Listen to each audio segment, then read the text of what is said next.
Hi hello friends, today వచ్చేసి మన తెలంగాణలో government jobs notification outsourcing government jobs గురించి మనం వీడియోలో డీటెయిల్గా ఎక్స్ప్లెయిన్ చేసుకుందాం. ఎవరెవరు ఎలిజిబుల్, ఏ విధంగా అప్లై చేసుకోవాలి, ఎప్పుడు లాస్ట్ డేట్ అనేసి వీడియోలో డిస్కస్ చేద్దాం. వీడియో నేను వరకు చూడండి, స్కిప్ చేయకుండా చూడండి.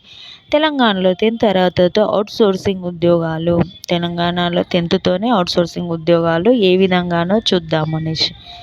తెలంగాణలో ప్రభుత్వం నుండి జనగాం జిల్లాలోని మెడికల్ కాలేజీలోని పనిచేయడానికి అవుట్సోర్సింగ్ విధానంలో ల్యాబ్ అటెండర్ గాను, కంప్యూటర్ ఆపరేటర్ గాను, డేటా ఎంట్రీ ఆపరేటర్ గాను, థియేటర్ అసిస్టెంట్ గాను, డ్రైవర్ గాను, plumber, technician, gas operator, dhobi అంటే రజకులు, వార్డ్ బాయ్ గాను, ఈసీజీ టెక్నీషియన్ వంటి పలు రకాల ఉద్యోగాలు అవుట్సోర్సింగ్ విధానంలో భర్తీ చేస్తున్నారు.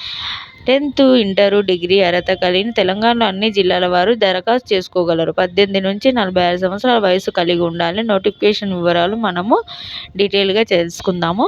పోస్టుల వివరాలు, ఎవరెవరు eligible: lab attender, data entry operator, computer operator, ECG technician, plumber, driver, electrician, dhobi, theatre assistant, ward boy, gas operator ఉద్యోగాలకు 10th, ఇంటర్మీడియట్ అర్హత కలిగి ఇంకేమన్నా అదనంగా సంబంధించిన విభాగాల్లో అర్హత కలిగి ఉన్నా కూడా అభ్యర్థులు దరఖాస్తు చేసుకోవచ్చు అనేసి చెప్పడం జరుగుతుంది. 10th, ఇంటరే కాకుండా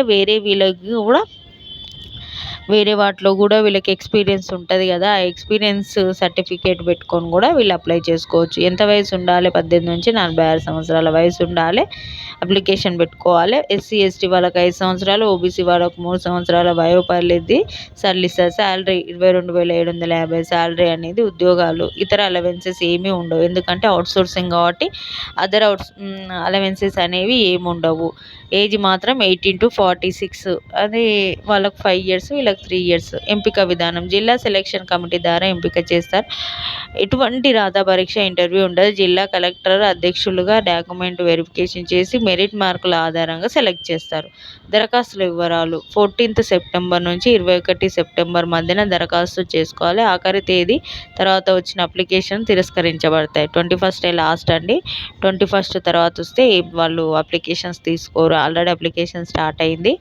21st వరకు ఇంకా టైం ఉంది కాబట్టి ఎవరైనా అభ్యర్థులు చూడని వాళ్ళు ఉంటే చూసి అప్లికేషన్ చేసుకోండి. దరఖాస్తు ఫీజు: ఓబీసీ అభ్యర్థులు 200 రూపాయల ఫీజు, ఎస్సీ ఎస్టీ వాళ్ళు 100 రూపాయల ఫీజు డిమాండ్ డ్రాఫ్ట్ రూపంలో చెల్లించాలి. ఉండాల్సిన సర్టిఫికేట్లు: 10th class mark memo, intermediate సర్టిఫికేట్లు, latest caste certificate, SC ST OBC EWS certificate, 4th నుంచి 10th వరకు ఉన్న స్టడీ సర్టిఫికేట్స్ అంటే మన బోనోఫైల్లో, అప్లికేషన్ ఫీజ్ రిసిప్ట్, ఇతర అన్ని డాక్యుమెంట్స్ కలిపి దరఖాస్తులు గడువు లోపలనే పంపించాలి. ఇవన్నీ ఈ సర్టిఫికేట్లన్నీ మనకు 21st వరకే పంపించాలి అనేసి చెప్పడం జరుగుతుంది. ఎలా అప్లై చేసుకోవాలంటే నేను లింక్ డిస్క్రిప్షన్లో పెడతా. పీడిఎఫ్ అనేది వస్తుంది. ఆ లింక్ ఓపెన్ చేస్తే అది అప్లికేషన్ ఫామ్ అనేది ఓపెన్ అవుతుంది. దాన్ని డౌన్లోడ్ చేసి దాన్ని ఫిల్ చేసి అటాచ్ చేసి మనము చేసుకోవచ్చు అనమాట. అఫీషియల్ వెబ్సైట్ కూడా లింక్ డిస్క్రిప్షన్లో పెడతా. ఆ లింక్ ఓపెన్ చేసి చేసుకోండి. అప్లికేషన్ ఫామ్ ఏ విధంగా ఉంటుంది అనేసి కూడా మీకు మోడల్ చూపిస్తాను. ఈ విధంగా ఉంటుంది చూడండి. Government Telangana health, medical and family welfare department, application for the post. ఇగో ఈ విధంగా ఉంటుంది. ఈ విధంగా ఫోటో పెట్టి మన డీటెయిల్స్ అనేవి ఫిల్ చేయాల్సి ఉంటుంది. ఫిల్ చేసి మన సర్టిఫికేట్స్తో పాటు ఈ అప్లికేషన్ ఫామ్ అటాచ్ చేసి మనం అక్కడ సబ్మిట్ చేయాల్సి ఉంటుంది అన్నమాట. ఇది ఈరోజు వచ్చేసి మనకు తెలంగాణలో 10th క్లాస్ బేతో అవుట్సోర్సింగ్ జాబ్స్ గురించి. ఈ వీడియో మీకు నచ్చింది అనుకుంటున్నాను. నచ్చితే కంపల్సరీ లైక్ చేయండి. నేను ఇంకేమైనా డౌట్స్ ఉంటే పీడిఎఫ్ పెడుతున్నాయి కదా, అది ఓపెన్ చేసి ఈ మొత్తము ఒకసారి చదువుకోండి, అప్పుడు మొత్తం క్లియర్గా ఉంటుంది. Thanks for watching our channel.